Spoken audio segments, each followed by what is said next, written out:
Good afternoon. Should I move this? Good afternoon. I'm honored to be here. And when I say I'm honored to be here, I actually really mean that I'm honored to be here. I grew up in a large Italian family based mainly in Barrie, Vermont, and grew up hearing stories about the better people in the better branches of my family, who's some of my great uncles and second cousins who did the family proud by going to Notre Dame. I'm happy to tell you that today, even as I'm speaking, I have some aunts and sisters who are no doubt making the phone calls to say that he's there and he's been invited to speak at Notre Dame. So sincerely, to Philip and Carter, thank you. I am honored. Should I do this? Okay. I might start walking as I talk, so I'll try. So I want to talk with you about an argument from a book that I finished that came out about 6 months ago, Free Market Fairness. But when I was on the airplane yesterday, flying to Notre Dame and thinking about Notre Dame, I started thinking about my project in a slightly different way. And I started thinking about the state of Catholicism in America, especially regarding politics. And as I was thinking and drinking my Diet Coke, I started sketching. I did a little doodle on the napkin in front of me. And the doodle is it's not meant to be novel. It's something very, I hope, very familiar to each of you, and perhaps also to you, as to me, kind of depressing. But let me just share with you the doodle that I doodled, if this works. Oops, yeah, there it is. Well, that's my doodle. There's more doodles coming. But as I see, just sort of thinking from the big picture about where Catholics are politically in America today, I see something like this, a kind of a divide structured in this way. As Catholics, share an idea of what the person is, an idea of what our place is in the universe. That idea is founded on the idea of God's love. The idea that each of us is one in Christ, and in fact, every person is, in a sense, a part of Christ. And that's a common idea shared by all Catholics. And yet, as I think we all know, from that common framework, from that common conviction, we Catholics are divided.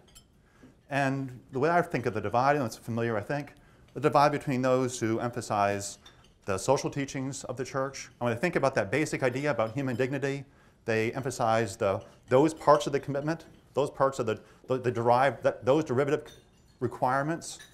Other people, other Catholics, emphasize more the moral teachings of the church. And on that the top line, people who emphasize the social teachings are, we might call social justice Catholics, though I know that term is sometimes used disparagingly. These are Catholics who emphasize the idea that Jesus cared for the least among us, and so should we. And yet people who are social justice Catholics tend often to be reluctant or even skeptical of the moral teachings of the church regarding, for example, pro-life. The political party which picks up and maybe makes them most comfortable because of that emphasis, that choice of emphasis, is the Democratic Party. And the exemplar, let's say, is Joe Biden. On the other side of the divide, this unfortunate divide, are Catholics who emphasize the moral teachings of the church. These are pro-life Catholics who emphasize the sanctity of life and the family and marriage. And yet they are often reluctant or skeptical or seemingly half-hearted in their embrace of social justice. The party that they seem to be most comfortable with is the Republican Party. And the exemplar there, I suppose, is Paul Ryan, who is very strong on the moral teachings of the church, and yet has said that one of his heroes is Ayn Rand, who is not exactly one who Christ would love Ayn Rand, but. So my book, my book, and the talk I'm about to give you, is not about that problem. But as I'm speaking to you now, for the next half hour or so, I'm going to be thinking about this in the back of my head. And I'm going to be working on it as I'm talking to you. And I wanted just to invite you to have that in the back of your head too. And by the end of my talk, I'm going to come back around to it and say something to you about that. So now, what I came to say before my Diet Coke. For many years, crunching ice. For many years, decades, the train of liberal theorizing, the train of theorizing among academics about the requirements of democratic liberalism, the train is laying in a deep freeze. The divide among the philosophers is mirrored in a divide among our popular politics, a divide between parties of left and of right. As I think of the divide on the academic side, it's like a frozen cove. And there's this frozen expanse with wind blowing across it, wisping little bunches of snow. On one side, off one coast, one far side of this divide, is the academically embattled camp of the classical liberals and the libertarians. I think of them, me for many, many years, as being hunkered down on the ice in their tents with the wind flapping against their doors. They're embattled as could be. It's very cold out there, and it's a tough environment for them, and yet they have these stakes ground deep into the ice that hold their tents in place. Stakes about, for example, the moral idea of self-ownership. And they're going nowhere. Let the wind blow. They've got these stakes that they can rely upon, and if let the wind rage, there they'll be. In their camp, they defend limited government and strong economic liberties. And among them, though, the phrase social justice is one only rarely or dismissively heard. This is the philosophical party that gives firepower to popular movements like the Tea Party. On the other side of the divide, across that windswept, howling expanse, is the academically dominant camp, the camp of the modern or egalitarian or left, or as they like to call themselves, the high liberals. I'm going to give them high liberals. Riding for a fall, you'll see. This is, as I said, the academically dominant camp, and I picture them not as intense, but as in igloos, blocked together by this guy, mainly by this guy John Rawls, and they have heaters in their igloos, and they have thick, warm furs, faux furs, but they're okay there. And in their camp, their battle cry is social justice. And they advocate a government of expansive powers, especially in the economic realm, to take care of the least among us. And they're highly skeptical, though, of private economic liberty. And if they're capitalists at all, they're capitalists only very reluctantly. This is the philosophical camp that gives firepower to popular movements such as, I suppose, on the Occupy South Bend, Wall Street. What's important, sorry, more doodles. This is a very simplified doodle. What's important, though, what I want to point out to you is that divide, that familiar divide between those camps, a divide about politics, which I'll call libertarian and high liberal, it's kind of simplified, but just for now. That divide among politics gets its character of being so divisive and so irreconcilable because this divide about political commitments is rooted in a really basic divide about a different conception of moral personality. So that each camp affirms a fundamentally different view about what a person is. Is that my phone? Oh, sorry. Sorry. I thought it actually might be. And what we have basically is, on the one camp, the embattled camp of the tent dwellers, we have people who are, it's a roughly Lockean tradition. I'm simplifying greatly up here. There's also classical liberals who are more consequentialists, but just for now, it's a Lockean tradition. And they have the idea that a person is, morally speaking, is a self-owner. When we ask, so this is what philosophers often do, when philosophers ask, how do we figure out political norms, political forms we should live within, they often initially begin with some idea what the person is like. If you can figure out what the person's really like, that gives you some clues as to what the state should look like and how people should live together. So Locke thinks, famously, that people are self-owners in the state of nature. They reason out naturalistically, since we own ourselves, we own our labor too. Owning our labor, we can mix our labor with things in the world. We can come to own those things. When we sort of run down the line, arguing through naturalistic forms of reasoning, we say, what should the state do? Well, among the most important things the state should do, Locke said, and many of the founders agreed, was to protect private property. So you got a view based on the idea of self-ownership towards something like, broadly speaking, libertarianism broadly construed. On the other side, though, the high liberal side, they begin in a different tradition.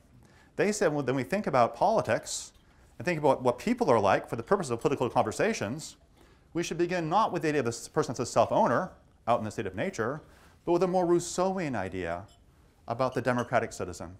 And the idea, I suppose, is roughly this. When we think about what we are morally speaking to begin politics, we're beings with these two powers, these two capacities. One, we're the kind of beings who can recognize that our own life is incredibly important, that it's our life after all. So how our life goes really matters to us.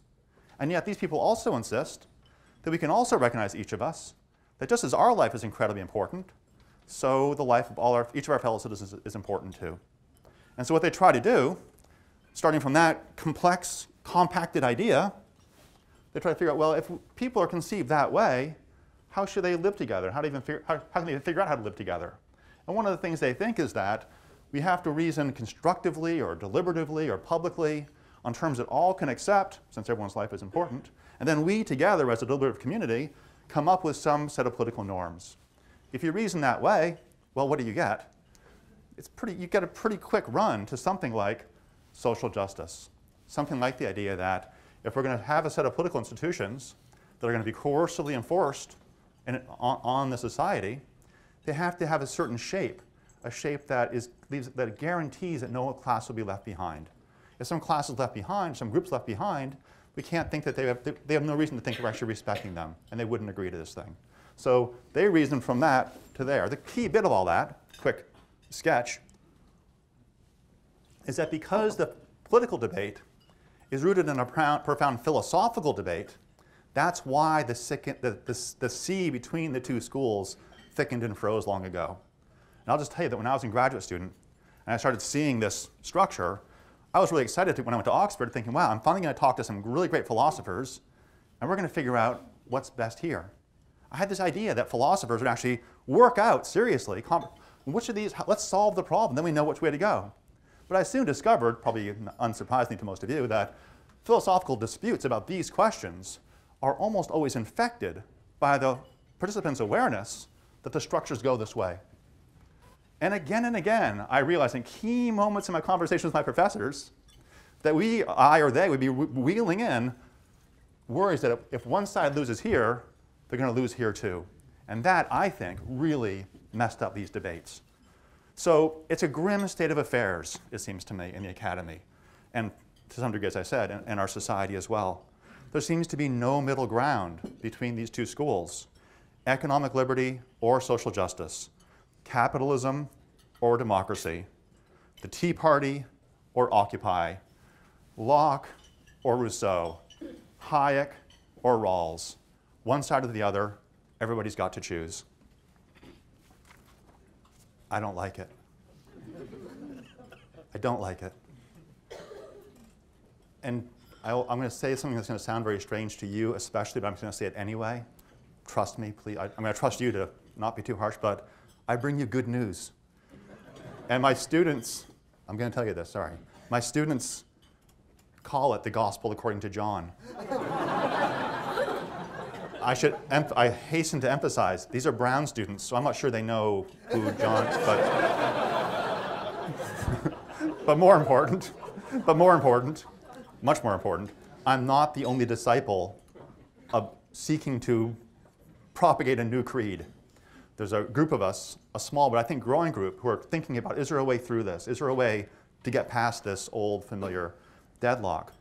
And the way I do it is that as a classical liberal, as a person who have long been drawn to insights from this camp, I think there's something really, I learned this from my family, I think there's something really important about the significance of private economic liberty. I think there's something about that American ethos of doing well for your family and taking personal responsibility for your own life and your family's life, something morally important about that, enormously wonderful about that.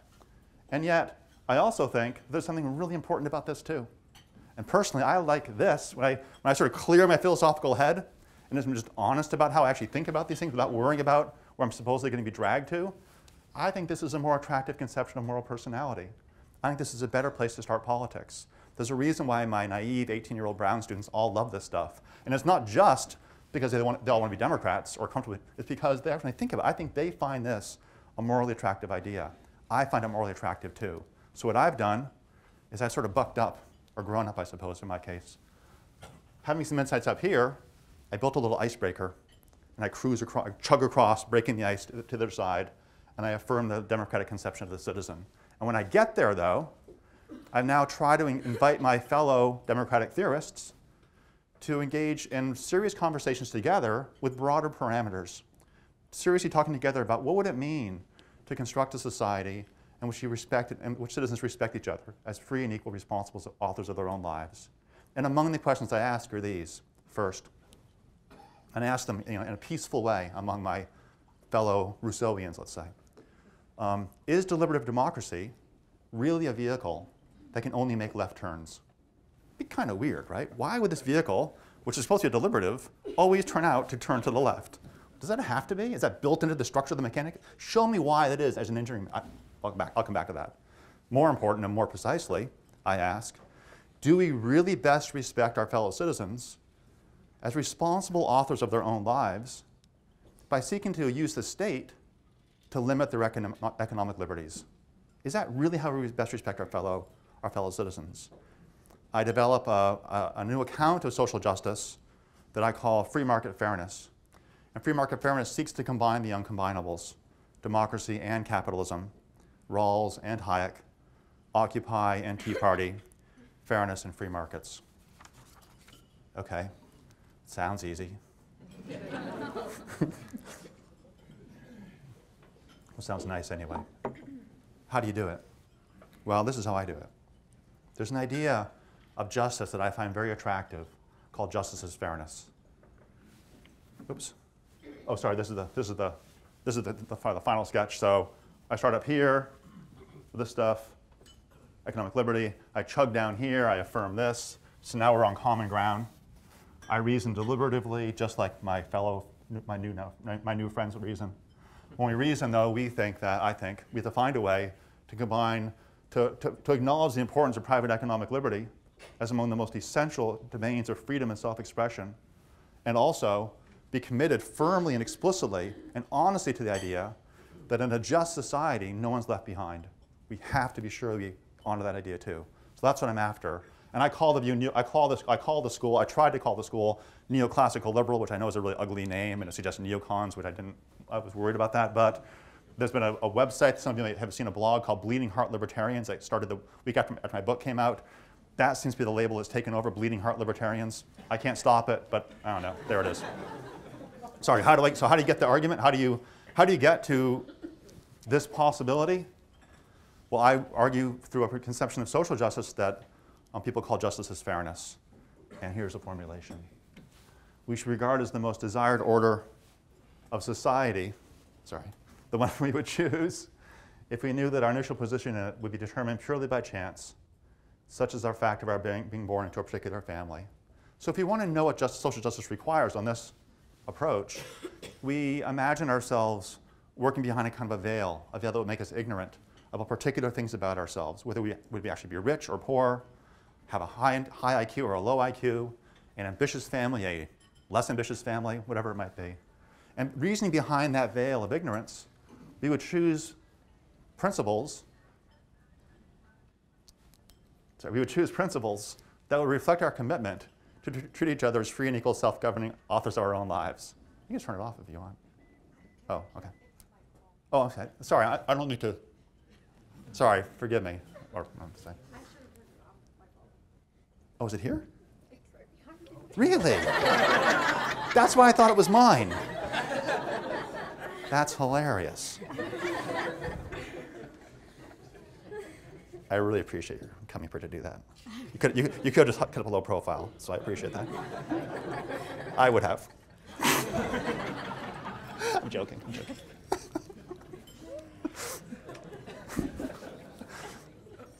So, that's interesting. So, how do you get this? So the idea, as I said, was that you try to think what society, what social structures you would choose if you didn't know who in particular you're going to be. And I'm just curious if there are undergrads here on a Saturday afternoon, but if there are any undergrads who would take philosophy, does anyone know whose idea this is? Who said that? Is that what you people are being taught at Notre Dame? So it's true. I mean, sorry, it's true, right? It's true that it's true that in 1972, 71, you know, in the early 1970s, that John Rawls came up with this idea of justice and fairness that talks about build behind a veil. But this is not John Rawls. This is actually from 30 years earlier. It's Frederick Hayek.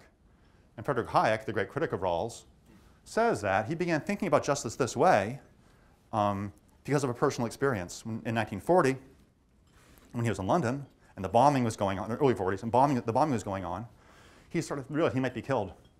So he started thinking to himself, well, I better find if I can send my kids to some other country because I want them not to be killed.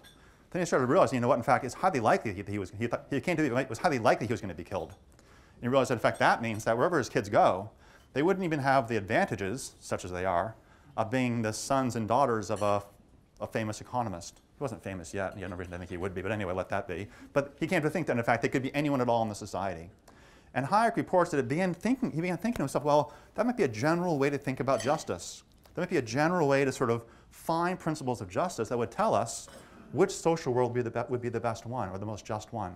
So Hayek had this idea 30 years before Rawls, and if you take nothing away from this talk, please just consider taking this one thing, which I insist my students at Brown take too. If Hayek came up with this idea 30 years before Rawls, then this is the original position. And that rendered Rawls's position the unoriginal position. Now, I'm not about cheap shots. There's more coming.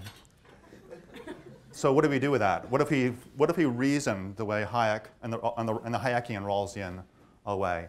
Well, Hayek does not do it quite the way I do it, neither does Rawls, but here's how I do it.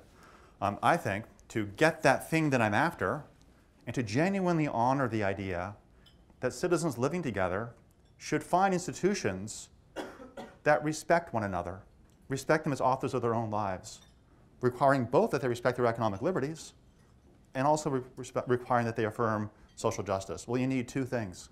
You need first, you need a democratic argument for private economic liberty. You can't rely on the old self-ownership stuff anymore if you actually cross the divide the way I can claim to do so. So you need a democratic argument for economic liberty. Second, you need a conception of distributive justice that's compatible with enshrining private economic liberties. If you have economic liberties as among the most important basic rights and liberties, you're going to tie the hands of well-meaning legislators. So how can you have a kind of distributive justice, a genuine commitment to leave no one behind, given that legislators now have their hands tied? How can you do that? Let me say a word about each. So first, economic liberty. Why would one think that private economic liberty is really important? Well, traditionally, liberals, classical liberals as we call them now, they thought that economic liberties were among the most important basic rights and liberties. By economic liberty, I mean rights that protect independent economic activity, rights to do with, for example, working, and liberties to do with, say, owning. And the strange thing started happening within liberalism. I trace it back to about 1850 or so with John Stuart Mill, where John Stuart Mill talked about all these important domains of freedom, domains in which people develop themselves as individuals, and yet Mill seemed to think that the economic domain, those economic activities of, say, applying for a low-level job, being rejected, applying for the job again, being rejected, applying for a low-level job a third time some other place, finally getting in. You get the job, you go to work, you get bossed around. You get bossed around for a while, you start doing your work fairly well, you now get to a position where you get to boss somebody else around a little bit. Those, and then you get some money and you can live your life and sort of become the mind you might be. Mill thought that those activities, those everyday economic activities that are so familiar to working class people all around the world, that those activities themselves are primarily instrumentally valuable. They're not part of liberty itself. And so too, more dramatically, from Mill, John Maynard Keynes has this brilliant short essay called Economic Possibilities for Our Grandchildren. And some of you may know that essay was written in 1930. It's a time of economic gloom, and Keynes says, look, you guys, don't worry. 100 years from now, Western liberal democracies are going to be roughly 8 times richer than they are right now. And by 2030, or maybe by now actually, it's a pretty roughly where we are now perhaps, most of my economist friends would say. At that point, when we're 8 times wealthier than they were in 1930, Keynes says the economic problem will have been solved. There'll be enough stuff that we can turn away from these bourgeois activities of constant striving that have hag-ridden humanity for thousands of years, and we can finally turn our attention to the truly human questions about how to live a good life, how to live wisely, agreeably, and well, is his phrase. What's more, Keynes argues, he says that people who continue to have these bourgeois virtues, those ambitious virtues that are so vibrant in my family and Barry, even now, those bourgeois virtues, people who still exhibit those strivings and trying to get ahead and all that stuff, saving, scrimping, all that, they're suffering from morbid neuroses. And Keynes even suggests, perhaps seriously, that such people who cling to those virtues, those bourgeois attitudes, should be confined to mental institutions. Similarly, though less colorfully, John Rawls in The Theory of Justice, when he gives a list of basic rights and liberties, follows that Millian Keynesian line. And among the basic rights and liberties for Rawls are these two extremely attenuated economic liberties: a right to own personal but not productive property, and a very limited right to occupational choice. That is a right to say which occupation you choose, but not a right to say much about the terms on which you are willing to work and labor. I think that was a mistake. I think there was a moral mistake made within liberalism, and that from a democratic perspective, the debate, I think, was carried out by people who all kind of shared those biases against capitalism. We can explain why, perhaps, but the important bit is that if we opened the debate up and made it more honest and made it more open-minded, I think we would see that, in fact, some of those ordinary workaday attitudes of working class people are actually the very stuff of life. In an ongoing way, the economic problem is not a problem to be solved and gotten past. It's rather a problem to be lived. It's no more a problem to be solved. The economic problem is no more a problem to be solved than the religious problem, or the associational problem, or the deliberative problem. These are problems that people live, and it's this very stuff of life, I think, to strive, to care, to take responsibility. I also think that, and my thinking in the book is influenced heavily by feminists, especially 19th century feminists. 19th century feminists noticed that a person can be given, women as a group, can be given all the gilded material means in the world. Great stuff, a lovely bird cage to live within, a doll's house. And yet, if they're being denied basic liberties, especially economic liberties, there's some sense we've done wrong by them. We've done something morally wrong, no matter how much stuff we do for them. I think something similar can be said. I think you can take that feminist insight, and I do this in the book, you can take that feminist insight and apply it against the moral ideas of the European social democracies. That no matter how well-intentioned people are in setting up programs that do things for people and take the trouble out of life, there's still an important sense, a really important sense, in which we've done something wrong by them. So I work out in some detail, with some stories and things mixed in the book, why I think economic liberties should in fact be included among the basic rights and liberties. I just want to mention, by the way, that in arguing for the importance of private economic liberty, it's not just the left liberals who made a big mistake about economic liberty. They made the mistake of treating economic liberties exceptionally. That is, they degraded them. I also think that the libertarians, especially orthodox libertarians, Nozick, Ayn Rand, Paul Ryan's friend, to some degree Hayek, that many libertarians made a mistake of a different kind of economic exceptionalism. They took economic rights and made them the highest rights of all. Not just among the basic rights, but the highest of them all. And my thought is that there's a wiser tradition of classical liberalism, kind of made more wise by infusing some of the Rawlsian and Rousseauian ideas, that we should think about a full set of rights and liberties. Looking at things, how does a whole set function well together? Not giving any of those liberties absolute supremacy, but actually asking ourselves, how can we construct a scheme of basic rights and liberties that honor the importance of private economic liberty without letting that overwhelm the entire system? So that's kind of what I work with. And just one last thought about that, just again from my personal life. I noticed myself, and from raising children, that one of the most important steps from adolescence to adulthood is the taking on of economic responsibilities. Economic responsibilities, especially about spending, saving and spending, force us to think about the relationship between the person we are now and the person we're going to be in 10, 15, 20, or 30 years. That movement, that experience, I think is a key doorway from adolescence to adulthood. And I think the societies that close that doorway, for whatever well-meaning reasons, have in some sense consigned their citizenry to perpetual adolescence. What about distributive justice? So let's say you agree with me, or people agree with me, that we should have much more weight given to economic liberties. Not absolute weight, but much more weight than the left currently does. Well, that means the government can't do a whole lot of things that the people on the left want them to do. That means that the activities of the government in the economic domain will be greatly limited and curtailed. So how can you have a conception of distributive justice that's compatible with that weight given to economic liberty? 2 points I'll just make very briefly. This is a big part of the argument in the book. there's a question, a really important question. It's going to sound kind of weird, but it's one that means a lot to philosophers. What is it that distributive justice is a property of? So let's say you have a machine like this, a device, that cranks out, how much time do I have? Okay, that cranks out a standard of social justice, a metric, or a yardstick. So we got the yardstick now, we did the Hayekian thing, or Rawlsian thing. Got the yardstick, okay, got it. It's going to have lots of economic liberties, it's going to have distributive justice. Another question is, well, what does it apply to? And one answer is that the theory should apply to actual distributions in society at any given moment. So take a snapshot of America right now and say, okay, who's got what? And we sort of chart it out. There's people, Charles Koch, there's poor people, there's all kinds of people on different holdings, and we say, well, is that just or unjust? That's probably not the way to think about social justice. John Rawls argues in an early technical article that in fact justice cannot be a property of that, because if we reason that way, a thing is going to apply to that thing, there can be no solution. And really strikingly, in a book by Friedrich Hayek called The Mirage of Social Justice, Volume 2 of Law, Legislation, and Liberty, a full-scale attack on the idea of social justice, there was this curious feature on page 100.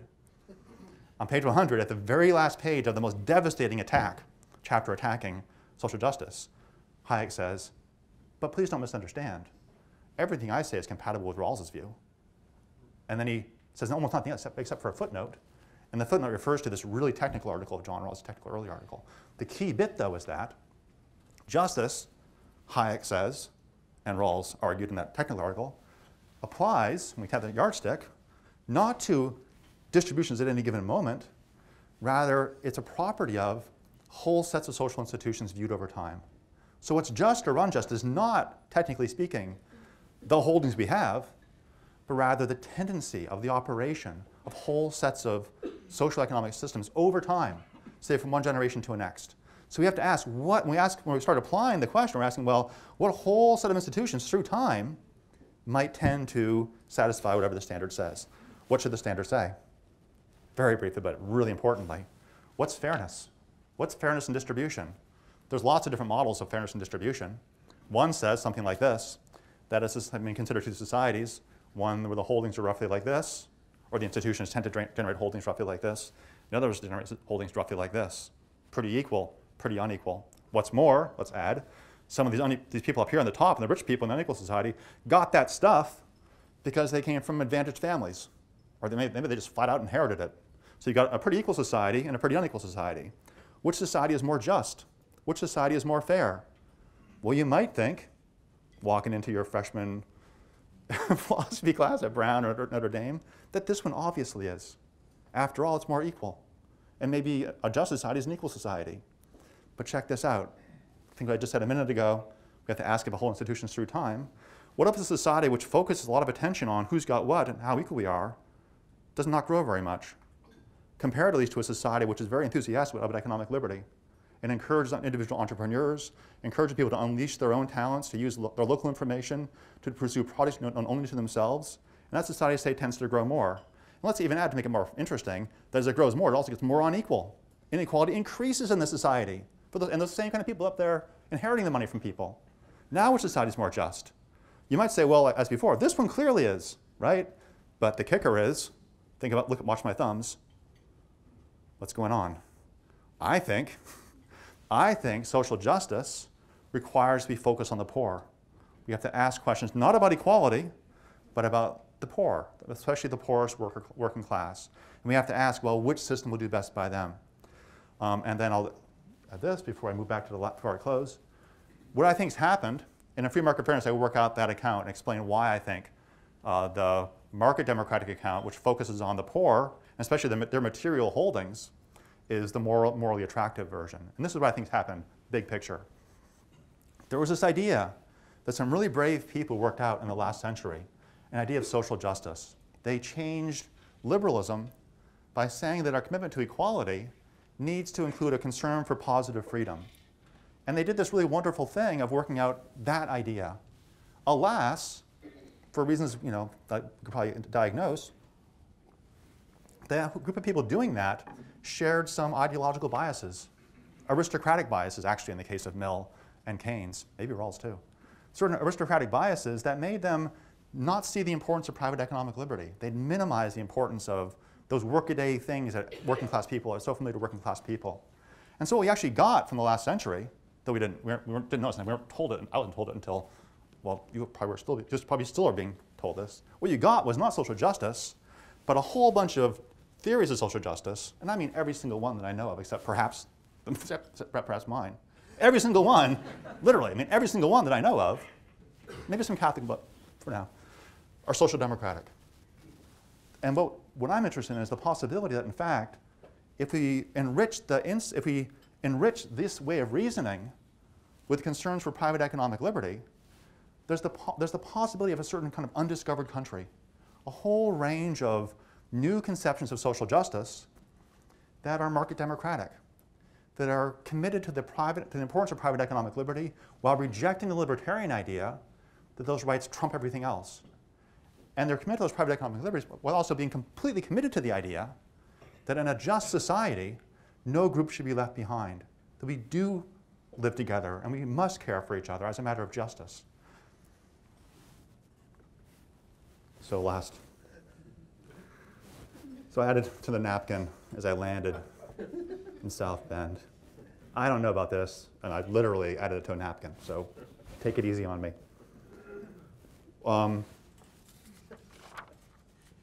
So what about my napkin?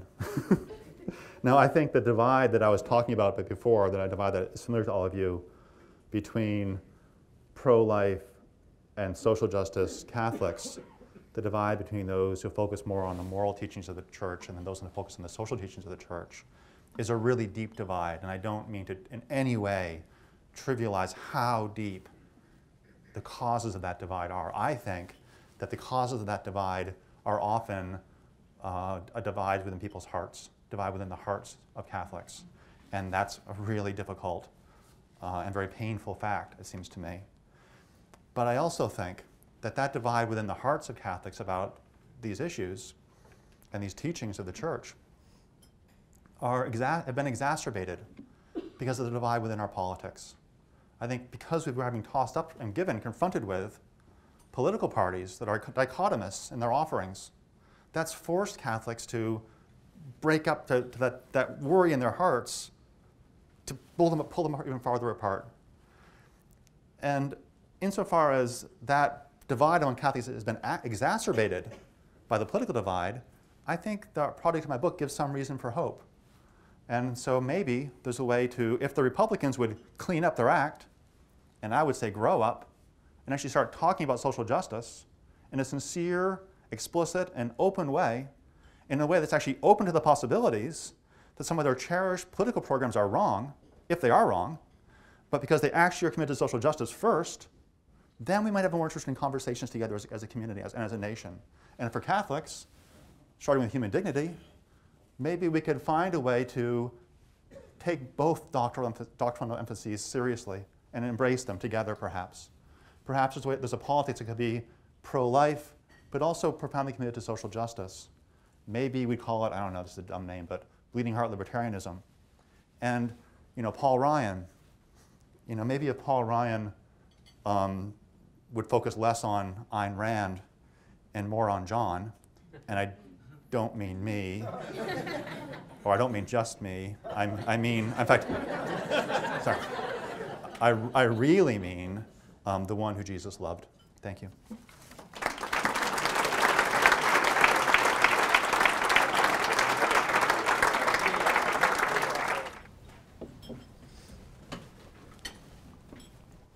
So, thank you, and thanks for the opportunity to participate in this very interesting conversation. I should start with an important disclaimer that I'm an economist, and I do, although have a little training in philosophical discourse, but I have to go back 23 years to my Intro to Philosophy class here at Notre Dame, taught by Paul Weithman, who's up here in the front. And so let's just start with the agreement that if I say anything you don't like, we can blame Paul for my errors. Let me start. The structure of my comments are going to be as follows. I'm going to give you a 30-second summary of John's work, just to kind of give you a summary of this book from perhaps through an economic lens. And then I'm going to talk about why I think this is an excellent book and very thought-provoking piece. But then I'll conclude with some challenges to that. So what is this idea of free market fairness? I'm going to start with calling it a happy medium. Okay, so as John started off, he told us the state of the discourse here, particularly in the academy, but I think it extends well beyond the academy, is one of two separate camps separated by this cold tundra, as he talked about. You have the free marketeers who almost by definition then don't care about the poor, and then you have this social justice camp that care deeply about the poor but believe that markets don't work. And I think the single most important contribution of this book is to change that or to an and. And then this book is talking about free markets and social justice. It reminds me a little bit of these Coke Zero commercials, that we have 0 calories and we have taste. This is a happy medium where we have free markets and social justice. It's not an either or. We can actually have both. This is something that I think the economics profession has been lousy about articulating, because a lot of people construe economists as being free marketeers who simply don't care about the poor. This resonates even here on this campus, where I've heard people describe my own department as a department without a soul. I'm going to take my own blame for that. As somebody who does work on domestic poverty and inequality, I take a bit of umbrage of thinking that I don't care about the poor, or in the least that I put the poor first in much of the work that I do. But people don't seem to be agreeing with that. So I think it's very important that this argument is being articulated, and I strongly agree that this should be an and not an or. So let me quickly summarize how he gets from or to and. He borrows a little bit from the left and a little bit from the right. So from the right, we emphasize this value of economic liberty. This isn't just property rights, but this is the right to entrepreneurship, the right to wealth and income. Also emphasizes this idea of self-authorship, which is this idea that we all have the right to determine our life course. This shouldn't be determined by, say some institution or structure. These are borrowed heavily from perhaps libertarian or classical liberal thought. He also borrows from the left and emphasizing many points. I'll just summarize a couple of them. One is this idea that society is a public thing. We are not just simply a sum of all of our transactions, self-interested transactions. Society is something much more than that. And then perhaps more importantly, that permeates throughout the book, is this idea that just institutions must help the worst off in society. Now that sounds very Rawlsian to me, and it's a core component of free market fairness. And so he's going to bring these concepts together in one overarching theme, and I think that's very important to do. It's also quite ambitious. So this idea of free market fairness, I should emphasize, I started with a happy medium, and John's quick to point out in his book that it's not a compromise. He likes to call it a hybrid, and I agree that it's a hybrid. It's not. The other important point, though, is he didn't just kind of pick the middle point and split the difference, which I might have been misleading when I said happy medium. It's clearly, his free market fairness is clearly not libertarian. Okay, so he argues for the importance of a safety net. He argues for putting those who are the worst off in society as the guiding principle for the institutions that we might create. It's clearly not, this is not consistent with libertarianism. On the other hand, it's not consistent with social democracy or like a pure Rawlsian approach either, because he puts very heavy emphasis on the importance of markets. Let's try and find market solutions first, and then the role of government or institutions might come in when markets fail. So if it's neither the left nor the right, is it in the middle? Not quite. I would say that that if we were to describe free market fairness in existing constructs, I'd say it's pretty darn close to classical liberalism. And the way I came to this conclusion after reading the book is I thought, what would Milton Friedman think if he read this book? And I think a lot of what John says in this book is something where Milton Friedman would nod his head. You know, this idea of limited government and this idea of helping the poor. Milton Friedman, remember, he championed the negative income tax, and he did see the importance of economic policies benefiting the worst off. I don't think think he would have characterized it this way, and there are some clear differences. But I think in terms of putting this in a camp, I think its probably closest neighbor is classical liberalism. Let me emphasize one of the key points of free market fairness, which is this idea of helping the poor. So free market fairness embraces policies and institutions that benefit the poor. I took one quote from the book. Market democracies, which he kind of uses interchangeably with free market fairness, seek to maximize the position of the least well-off by creating conditions for a robustly growing commercial society. Put another way, or more succinctly, this is enthusiastically pro-growth. If free market policies generate greater growth, and the greater growth generates improvements for well-being, this was John's different thumbs, his thumb being higher, then that economic growth yields better outcomes for the poor.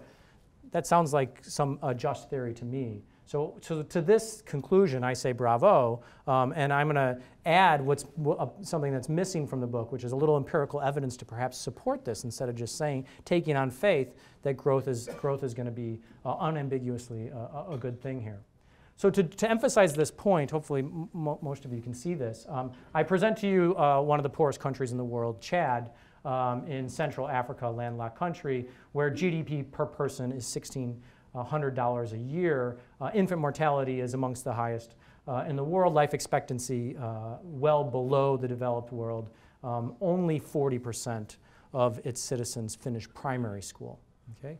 By way of comparison, I'm going to give you a second country that I'll come back to in a second, but I want to give you a benchmark by showing the US today, GDP per person, orders of magnitude higher than Chad. We have very low infant mortality rates, particularly in comparison, life expectancy 78 years, and virtually everybody finishes primary school in the US.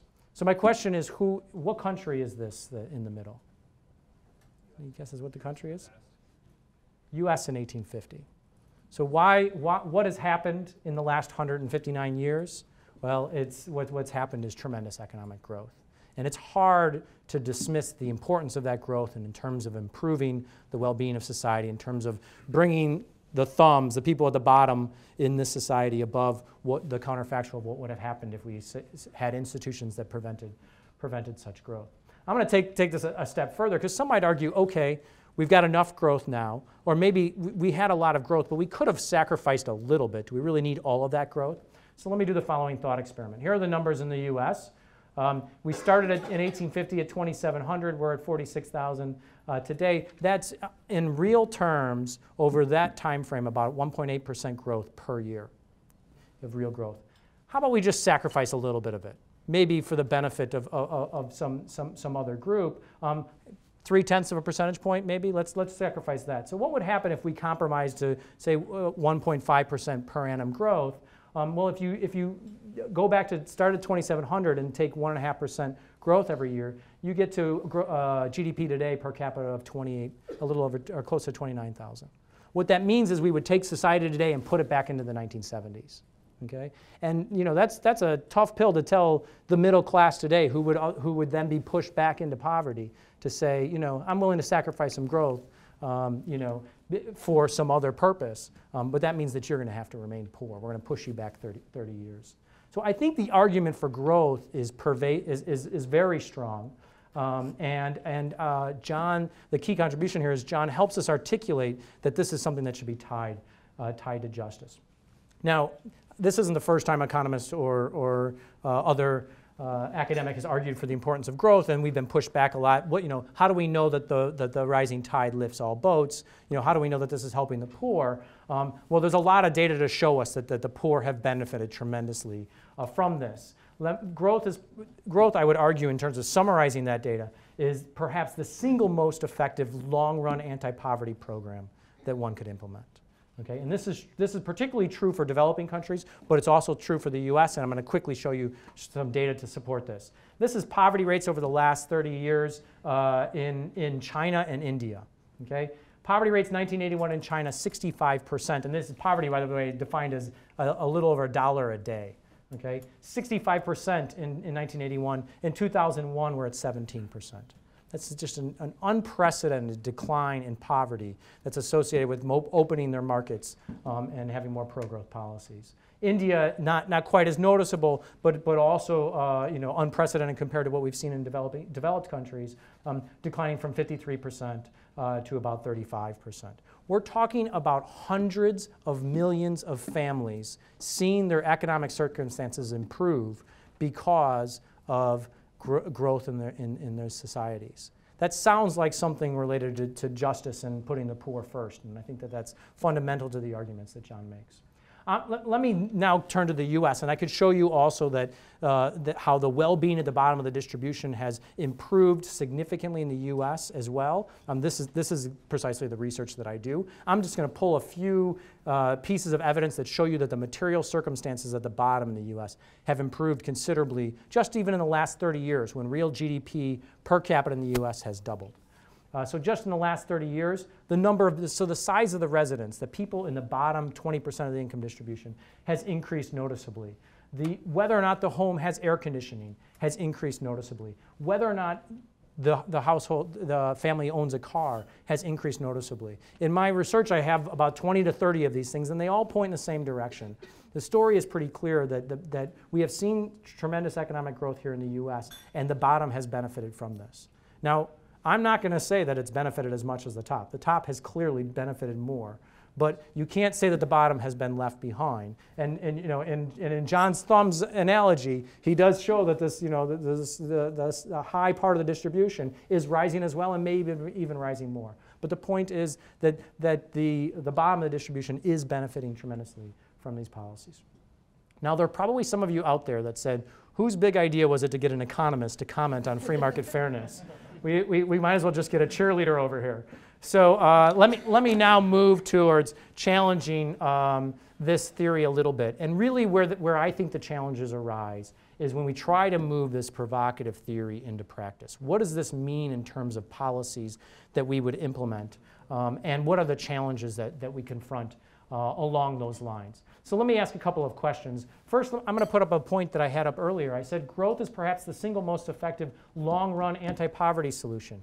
Here I both bold and italicize long-run, right? It's a great anti-poverty solution over time. And if you read John's book closely, you'll see that he inserts over time, policies that support the poor over time in several places. And I think that that's important to do, but it glosses over an important question. What about the short run, right? In 2006, AM General closed the Hummer production plant in Mishawaka. Thousands of people lost their jobs, thousands of families negatively affected. Okay? I would not have wanted to take one of those families and say, you know what, your grandkids are going to benefit from pro-growth policies, so don't worry about the fact that you can't put food on the table today. Right? So that's an important challenge to this idea of a limited government, free market fairness approach. Is what about the short-run poor? It offers little consolation. So I strongly support these pro-growth initiatives and utilizing market forces to achieve that. But we have to acknowledge these complications. Another complication is what about those who can't work or who won't work? Okay? You could think about the disabled or the elderly. One of the single most important successes we've made in anti-poverty initiatives in the U.S. is the decline in poverty amongst the elderly. More than 1 in 4 elderly were in poverty 50 years ago. Okay? And they have seen more than any other group over time improvements in economic well-being. Why is that? Well, economic growth, sure, has played a very important role. But extensions in the generosity of Social Security have played, and providing Medicare health insurance, have played a critically important role there. And that doesn't sound like free market fairness. It doesn't sound like limited government. So we want to think about some of the ways in which we have helped the worst off might not fit into this model. And what do we do? Not everybody wins in a model that emphasizes markets first. And I think that that's critically important to acknowledge. The last one that I'll challenge on, I think, is the most important. And that is this idea of equality of opportunity. So a key concept in the fair market, in this free market fairness, is this idea that the markets will help us create equality and opportunity. Okay, and I want to push on that a little bit. So let me think about the different ways these school of thoughts approach this idea of equality of opportunity. Libertarianism might say it this way: we're going to let market forces create the opportunities so that everybody has an opportunity. So rather than regulating health insurance markets, we're going to let market forces create the opportunity for people to have health insurance or to have education. On the left, we would say we're going to establish institutions that ensure that these equal opportunities occur. Right? And so that's a very, very different approach. What does free market fairness say? Well, we're going to maximize this is paraphrasing, we're going to maximize the opportunities of the worst off through market mechanisms. That sounds a lot closer to libertarianism than it does to social democracy. It clearly puts the market first. And I have a lot less confidence in the market's ability to level the playing field at birth than I do in terms of promoting the greatest amount of growth over time. And so let me present some evidence to challenge that. Well, before I do so, John presents some examples of policies that might be amenable to free market fairness.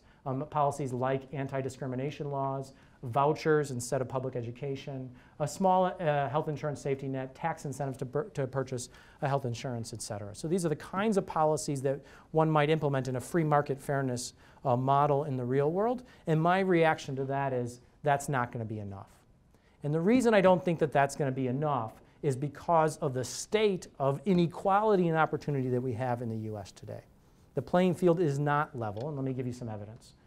Okay, if you take the people that are born in the top income quintile in the US, where do they end up when they're adults?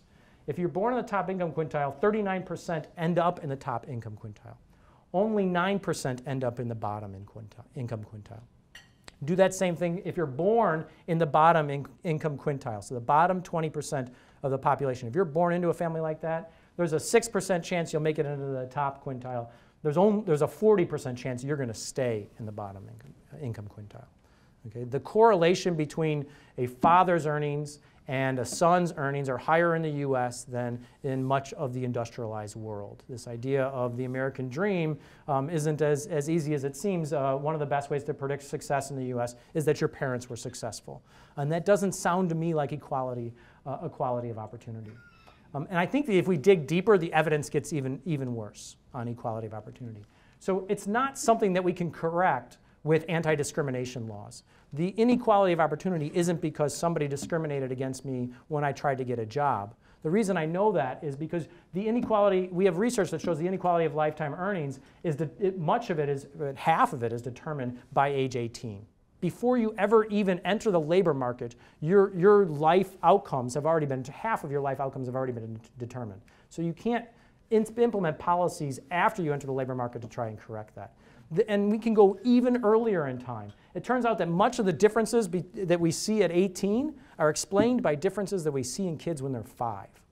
Okay? It's harder to get research before 5, but I think the consensus is that much of this is explained at a very, very early age.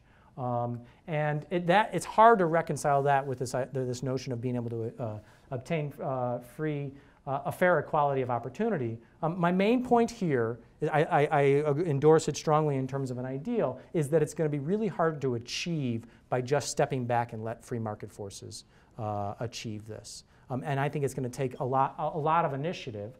So natural market forces, in other words, even vouchers and other policies are not enough to ensure the equality of opportunity. And what I'm going to close with is what kinds of policies I think we would need to generate equality of opportunity. And my point would be that these policies probably don't, or we need to figure out ways to fit that into John's idea of free market forces. And my proposal is going to be based on experimental evidence that shows that investments in children 0 to 5 can go a long ways in leveling the playing field. So the largest return on investment that we can get in terms of changing lifetime outcomes is let's intervene with these kids when they're 5 or younger. Okay? Problem is, what do we do today? So here is a graph that shows brain development over the early years and our current public expenditures. Right? 85% of our brain development is formed by the time we're 4 years old, but we don't spend much money on those kids. Right? We start spending money on these kids when they enter school. Right? So that our policy is misdirected. And what the evidence suggests we should be doing is moving a lot of resources into development in the 0 to 5 range. If I want to help the worst off, if I want to move that thumb up, I'm going to invest a lot of money in kids that are 0 to 5. That, I'd like to hear John's comments on that, but that doesn't sound to me like consistent with limited government or a laissez-faire government that he describes as free market fairness. And so we need to think about those policies. So to summarize that point is just that without intensive investments such as investments in kids 0 to 5, it is unlikely that, as John says, moral powers of all citizens can be best stimulated and developed, which is what he argues we need if we were to have fair and equal opportunities. Having said that, John starts off the book by saying this is the start of a research agenda. And I think it is an ambitious research agenda, and it's one that I applaud him wholeheartedly. And I look forward to all of the rich research that this body of work inspires.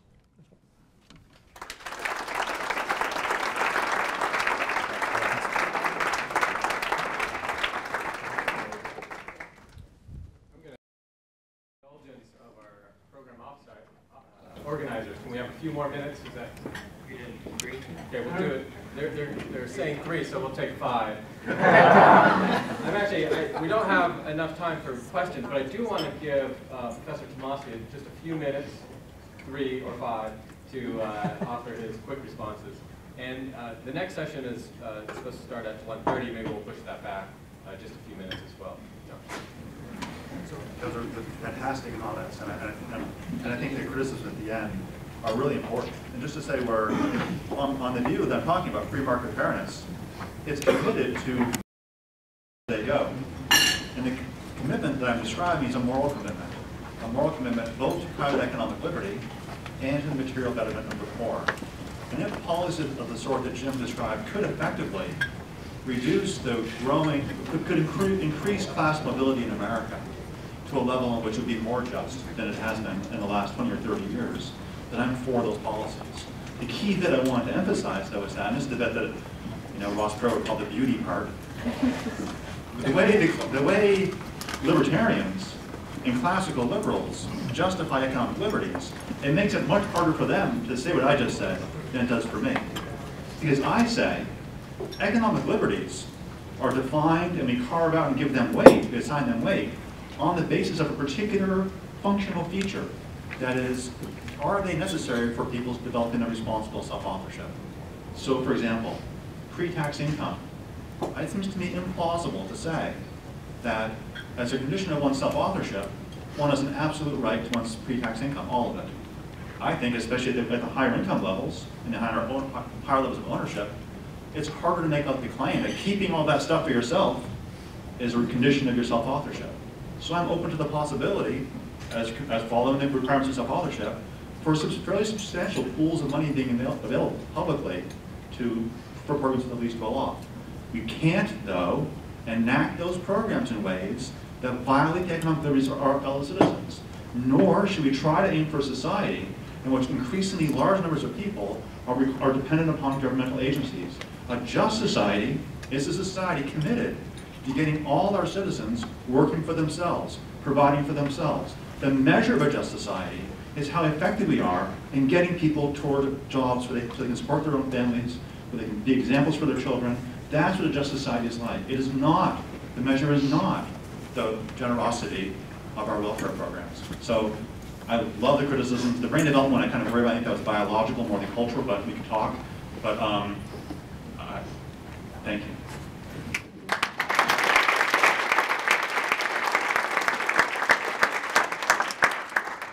Please join me in thanking both our speakers, Professors John Tomasi and James Sullivan. Thank you.